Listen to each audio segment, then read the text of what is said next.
de hæver sig blidt og mægtig hæver.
du er barn i byen, drømmer du om haver.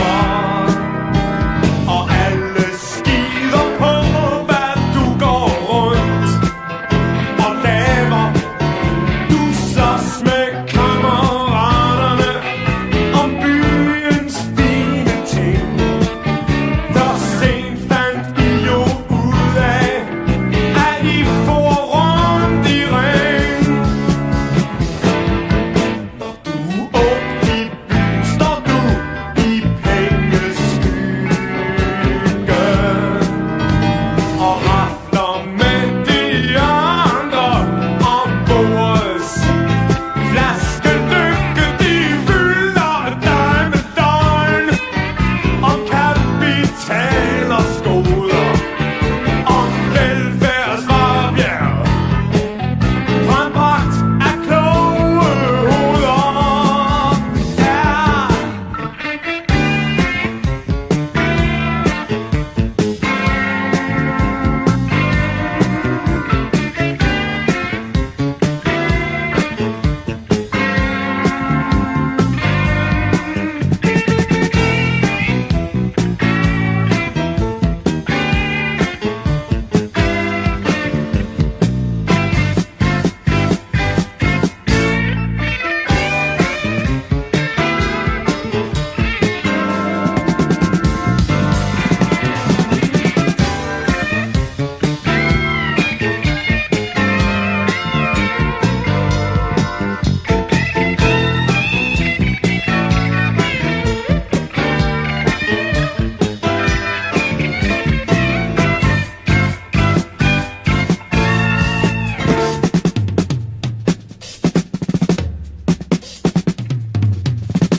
Når du er gift i byen, tager du Profi-Expressen.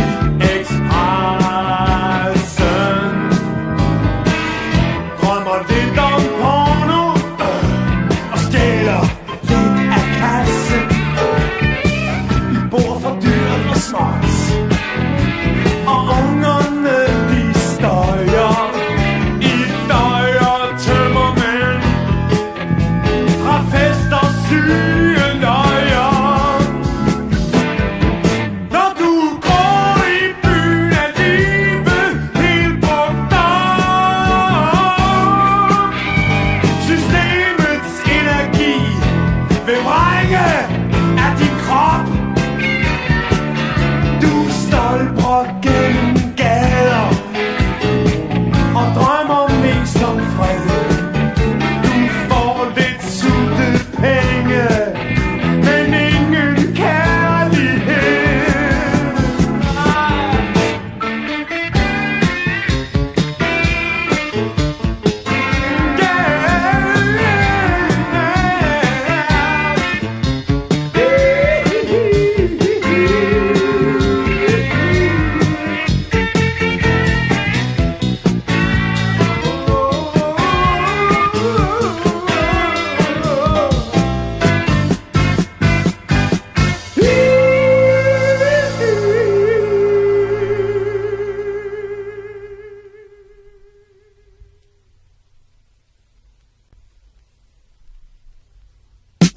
Jeg er det grønne træ, groet blandt gadens stene, står jeg forunderlig ene.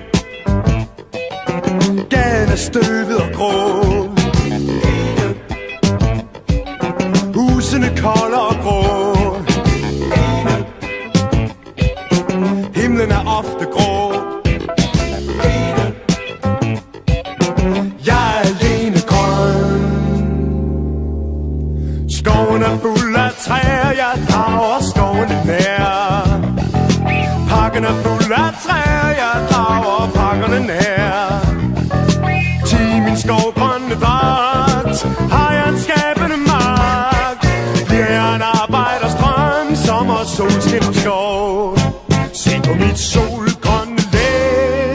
på min krone af løv, se før jeg kroner af støv.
No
Natten i byen, fuld af fisken, fuld af råd. Men når dagen gryer, er håbet bristet og håbet stånd. Yeah, yeah. Vidt forskellige er byen og natten, for den skifter fra skygge til lys.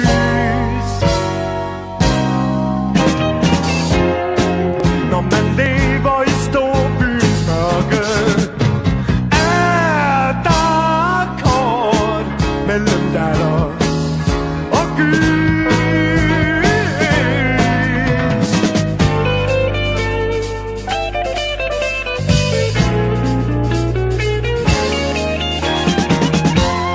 Natten i byen med værtshus, varme og kærlighed. Natten i byen med terror, vold og angst og sved. Men når dagen gryer, er vreden dæmpet og lysten tabt.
Og nu, da I er her, så spørger vi om, var det værd?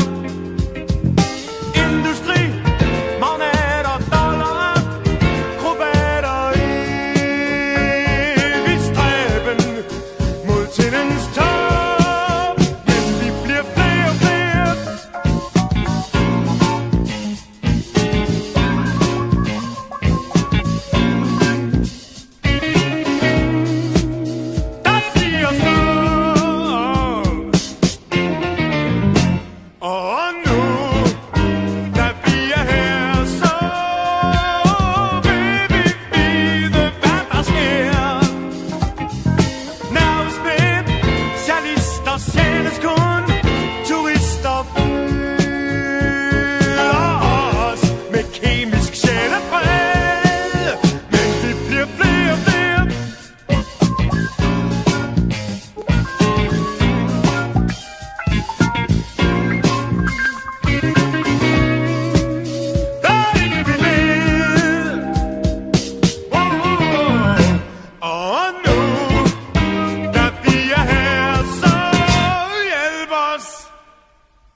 Der flyver i flokke med dæmpede vingeslag.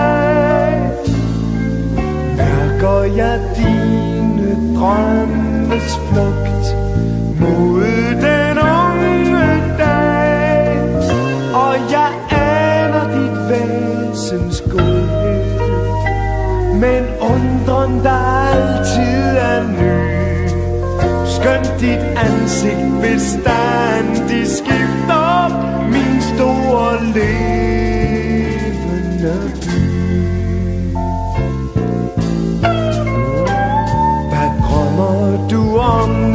er våren har løsnet de tunge hår.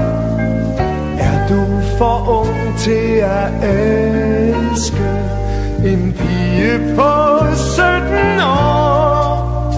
Eller sover du ved at læse i aprils urolige nat, med din mund mod de våde blomster, der er ved dit lejesat. Selv dine slanke tårne sidrer mod rummets blå. Månen den lyser af lykke og ved hvad du tænker på. Elskende trykker sig bange mod din lune favn, og små børn kalder dig savnet ved navn. Med bløde og pustende lyde slår bølgerne halvt i drøm mod havnens lænkede skibe, der dannes mod havenes drøm.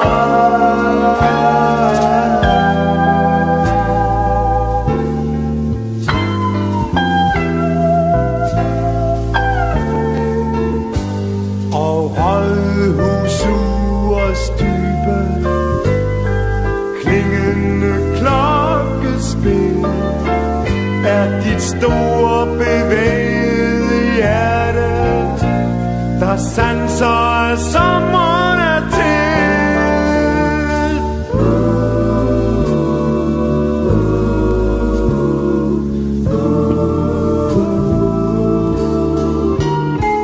Du strækker dig træt i det bløde lys mellem nat og dag. Solen sender sin flamme mod børsens grønne tag, og Langebro duver i stålet for en bryggerhest søvn i et trav. Og de krigsglemte skibe vågner længes mod hav, mod hav. Også du har vemod i smilet, men så gør dig mere skøn i de lyse nordiske nætter, når bøgen står vild og grøn. Gemmer vi os ved dit hjerte og drømmer dig ung og fri, for så længe din lykke er for os, er ingenting helt forbi.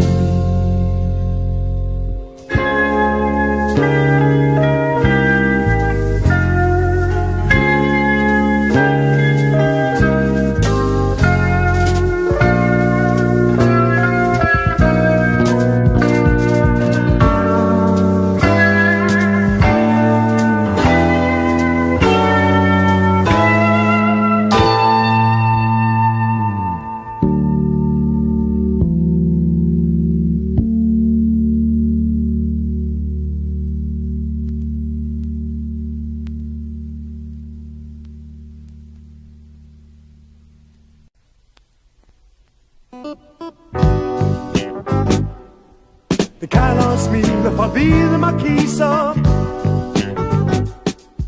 Det blaffer sejl fra en elvild blæst. Det bruser fodtrin på fortidens fliser, og gaden for farve er forbedst.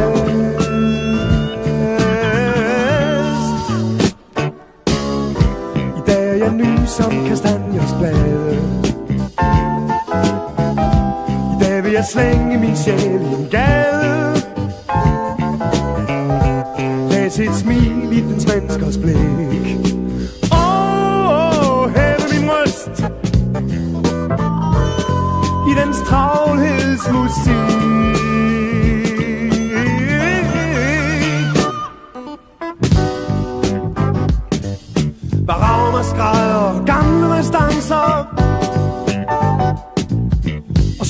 mig selv for min blide værtinde.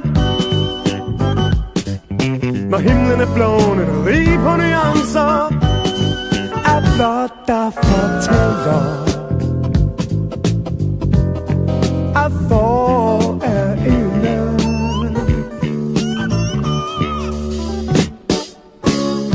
Når gaden har klokker, der kimer og slår, og travle butikker, hvor dørene går, skaber en hymne i hverdagens larm. Wow, wow, gadernes særegne charme.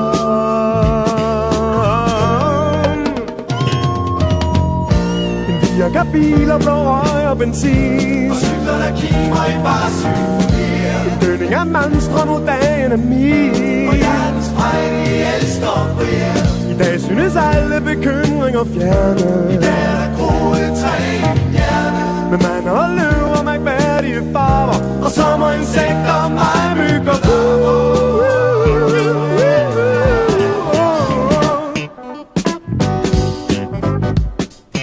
jeg elsker os foran en kiosk midt i vremlen,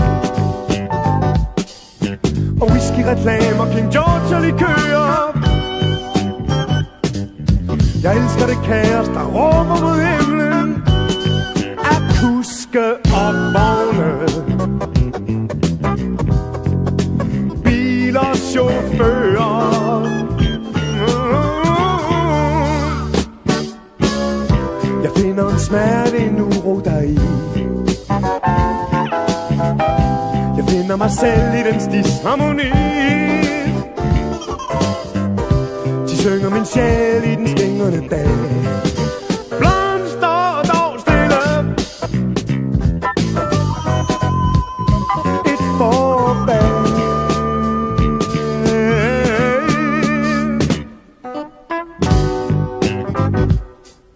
Det kalder og smiler fra hvide markiser, og hus i sol i den koglende dag. Mit hjerte er ude i solen og priser den dag, da det glemte kontanternes nag.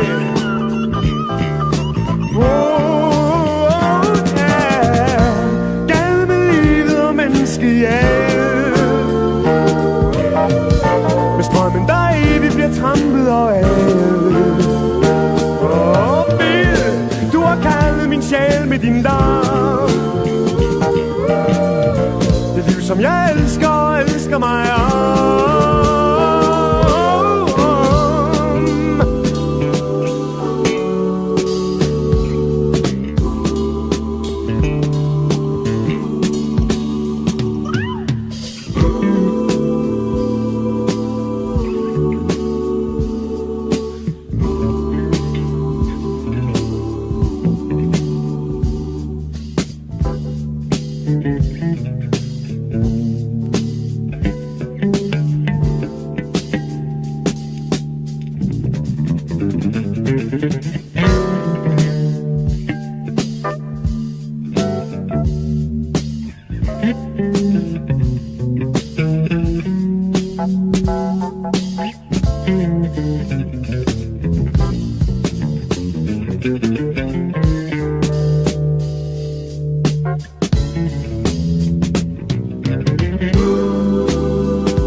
Nu går skumringen ind over byen, og nu tysner maskinerne står. Der går guldglans fra solnedgangsskyen skorstenshøj. Nu er dagen forbi denne syge, da de julsure fløjternes vin, og nu tændes et lys i gyden, bare et bag et gulligt gardin. Det har skær som af tusinde sole, og det lysner i gydernes hær. Og der går du i din hverdagsgrå kjole og pusler lidt her og lidt der. Jeg elsker den skumrende time og kalder den viskende min. Når dagen går bort i en stime, er lys bag et gulligt gardin. Når dagen går bort i en stime, lys bag et gulligt gardin.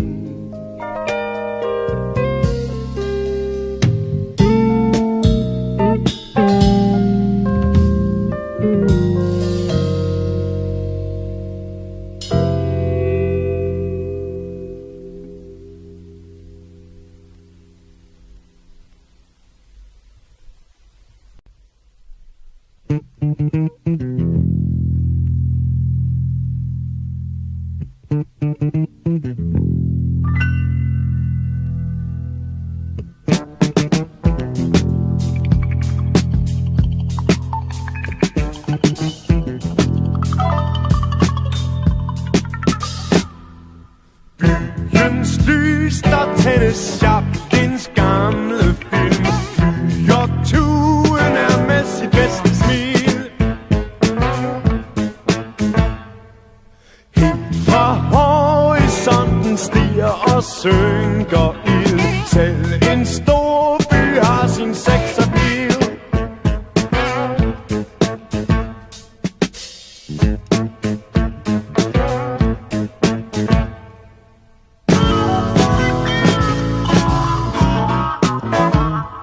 Her lever vi i Skorstenskoven, med milevidt fra bryn til bryn. En jungle til menneskene sovende børn. Kravl op og kig ud over byen. Bag alle disse bål, der flammer, med lysreklamers kolde lyn, er kampe, skæbner, jammer og ondt. Alligevel så elsker vi byen. Alligevel så elsker vi byen. Man tænker på maskiner, på bomber og krig. 100 knald, alting forbi. Vi jævner selv med jorden, hvad vi byggede så flink. Blå energi, blinde instinkt.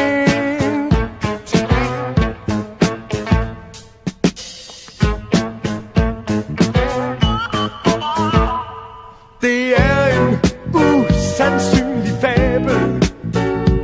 Små bitte, usle, svage gryn, som stavler og splitter en babel af sten. Alligevel så elsker vi byen. Alligevel så elsker vi byen. Over os står lyset varmt og kuppelrundt, som et brandskær set fra landevejen. Fjerne folk i mørket ser et strålebånd. Over regnen står et himmeltegn.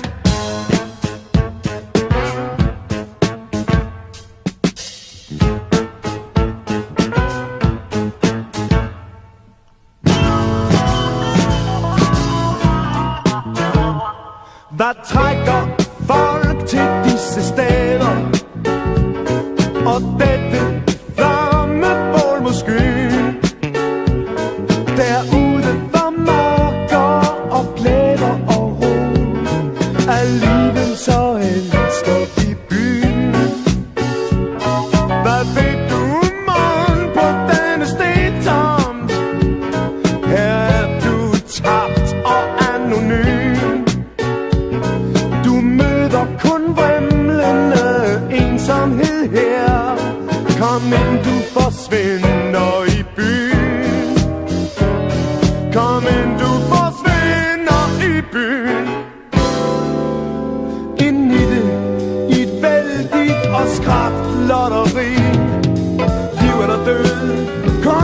maleri. Hvem spørger, om du og dine går til bunds over bord? Skæbner går ned, storbyen gror.